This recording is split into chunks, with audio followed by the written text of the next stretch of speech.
Sitting beside me here is the Dell XPS 15Z, Dell's attempt to compete with the fabled Apple MacBook Pro range of laptops.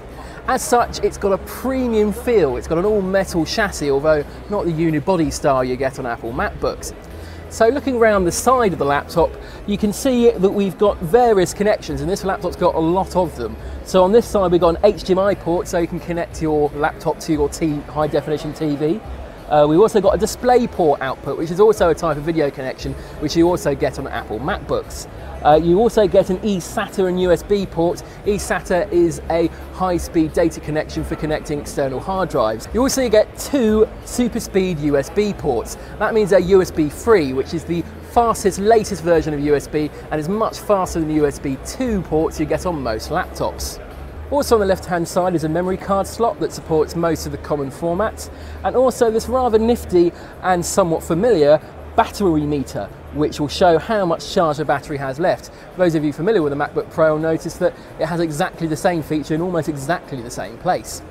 In keeping with the slick styling, the XPS 15Z has a slot-loading DVD drive, and of course you can spec a normal DVD drive or even a Blu-ray drive, an option you can't get on a MacBook Pro. Also, there are a couple of audio jacks so you can connect speakers or headphones. On the back here you also find the power connection for charging the laptop, a wired Ethernet connection for connecting to a wired network, and also this air vent, which is the only air vent on the side of the laptop, although there is one on the bottom as well. Of course, no laptop will be complete without a good keyboard and touchpad. They are, after all, the things you use the most when using your laptop.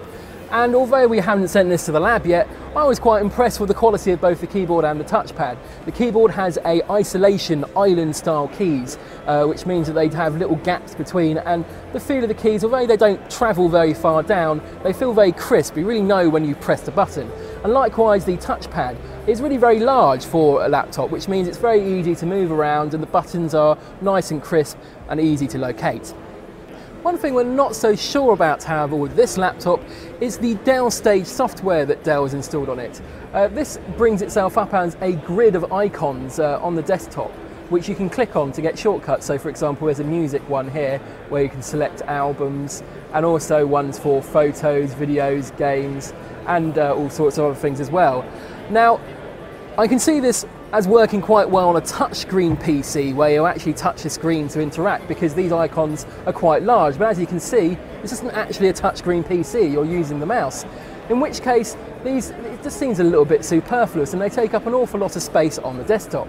Luckily, if you don't want to use it, you can deactivate it. All you have to do is click on this little icon on the bottom right and deactivate it so it won't launch when you start your PC. Overall, this is an impressive alternative to a MacBook Pro.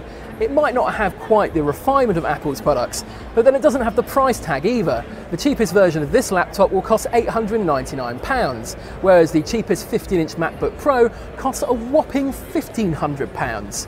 Moreover, the cheapest version of this laptop actually has a higher spec than the cheapest 15-inch MacBook Pro. It's got a faster processor and a better graphics card. Considering these facts, if you've always fancied a MacBook Pro but can't afford the price, this is definitely a laptop worth looking into. For a more detailed look at the Dell Inspiron XPS 15Z, click the link in the description below or head to which.co.uk/technology.